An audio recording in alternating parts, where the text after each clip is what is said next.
Hola y bienvenidos a Proyecto White. Si te apasionan las profecías y la historia que forjó nuestro movimiento, este es tu canal. Hoy vamos a desenterrar una historia fascinante que conecta el corazón del mensaje adventista. Suscríbete ahora y activa la campana para no perderte este viaje a través de las profecías y la historia que revela cómo Dios usa a quien Él quiere.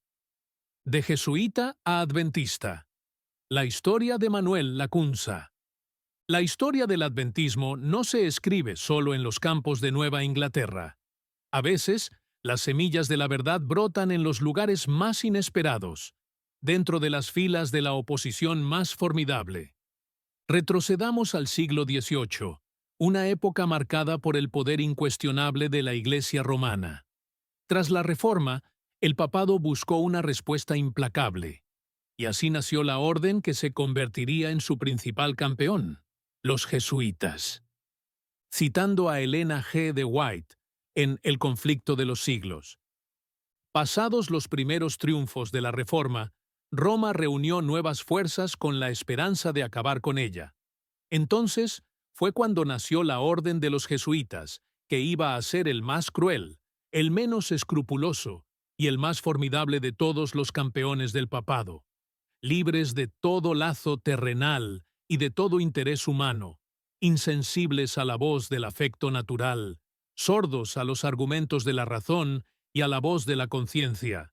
No reconocían los miembros más ley, ni más sujeción que las de su orden, y no tenían más preocupación que la de extender su poderío. Conflicto de los siglos, página 215. Pero incluso en medio de esta rigidez, Dios tenía un plan. De las filas de esta misma orden surgió un hombre cuya vida y obra se convertirían en un precursor inesperado de la verdad adventista. El sacerdote chileno, Manuel Lacunza y Díaz. Un hijo de la tradición y la riqueza.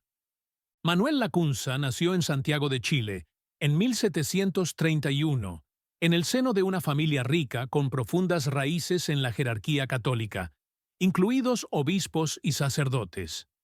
A los 24 años, en 1755, fue ordenado sacerdote jesuita, tras completar su maestría en filosofía. Estaba destinado a una carrera segura y prestigiosa dentro del sistema. Sin embargo, su vida daría un vuelco por motivos que nada tuvieron que ver con la teología. El exilio. La cruz forja al teólogo. Dos eventos políticos y eclesiásticos lo despojaron de todo. En 1767, el rey Carlos III de España decreta la expulsión de todos los jesuitas de sus territorios. En 1773, el Papa disuelve por completo la Compañía de Jesús. Lacunza fue forzado a exiliarse en Imola, Italia. Lejos de su amada Chile, sufre una profunda nostalgia. En sus cartas, confiesa: «Solo quienes han perdido Chile saben lo que es. Aquí no hay compensación, y esta es la pura verdad». Pero el exilio, la prueba más dura, se convirtió en su mayor bendición espiritual. Fue allí donde su visión se centró en Cristo, abrazando el sufrimiento como una oportunidad para el crecimiento. Él observó: el sufrimiento no es inútil. La cruz de Cristo puede ser compartida a través de él. La obra de una vida. Descubriendo el Mesías. A partir de 1755 y a lo largo de 35 años, Lacunza se dedicó a escribir su magnum opus, La venida del Mesías en gloria y majestad. Esta obra no nació de la frustración, sino de la búsqueda intensa. El propio Lacunza afirmó que su propósito era triple. 1. Animar a los sacerdotes a estudiar la Biblia. 2. Aumentar el conocimiento de Jesucristo. Y 3. Ayudar a la conversión de los judíos. Su método no era la erudición eclesiástica de los padres de la Iglesia, sino algo radicalmente opuesto a su formación jesuita: la literalidad de las Sagradas Escrituras. Su amanuense, el padre González Carvajal, relató que ante un punto difícil de la profecía, Lacunza suspendía sus escritos y oraba con intensidad, buscando iluminación divina. Este hombre de Dios creía que su libro requirió más un esfuerzo de sus rodillas que de su mente. La profecía que rompió con Roma. Lacunza, al estudiar Daniel y Apocalipsis, llegó a conclusiones que chocaban con la doctrina católica establecida, especialmente en su entendimiento de la segunda venida. Él declaró: Jesucristo volverá del cielo a la tierra, cuando llegue el tiempo, cuando lleguen esos momentos, el tiempo que el Padre ha puesto en su propio poder.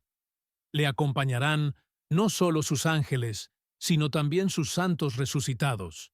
Aquellos que digo serán juzgados dignos de ese siglo y de la resurrección de los muertos. Vendrá a juzgar no solo a los muertos, sino también y sobre todo a los vivos.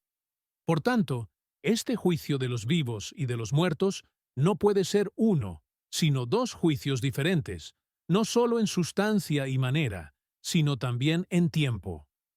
Este énfasis en una venida literal, inminente, y la defensa de un milenio terrenal después de la resurrección de los justos, milenarismo, eran ideas que la Iglesia Católica había abandonado hacía siglos.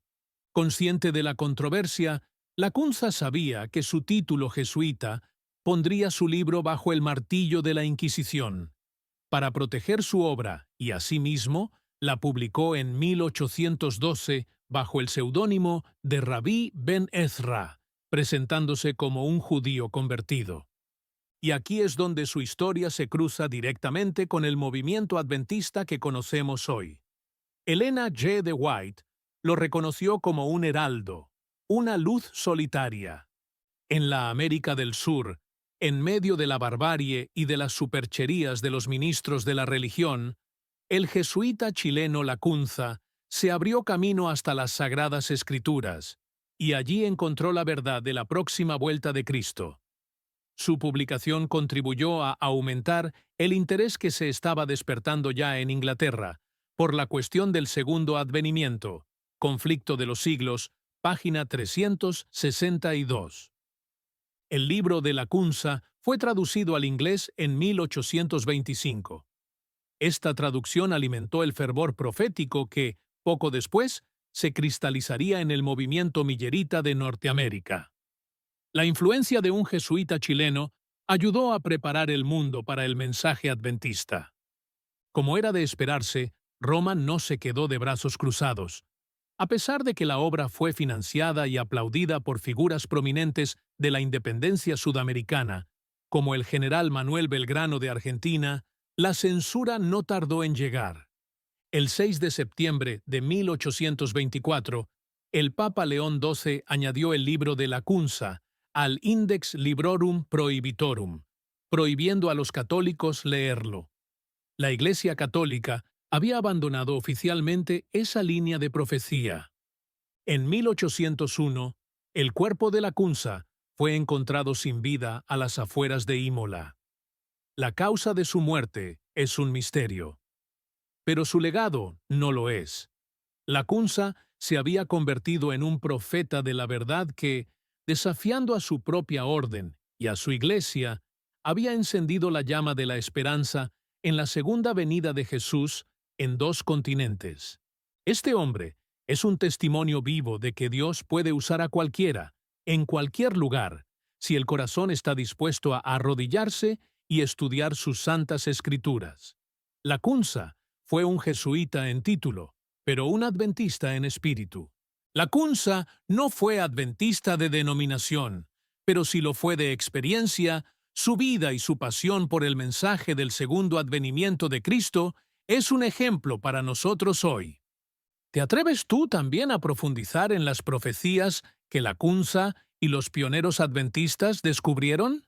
Si esta historia te inspiró y quieres seguir explorando cómo Dios guió el desarrollo de nuestra fe, suscríbete ahora a Proyecto White. Dinos en los comentarios, ¿conocías la historia de Manuel Lacunza y su influencia en el movimiento adventista? Te leemos. y nos vemos en el próximo video. Que Dios te bendiga.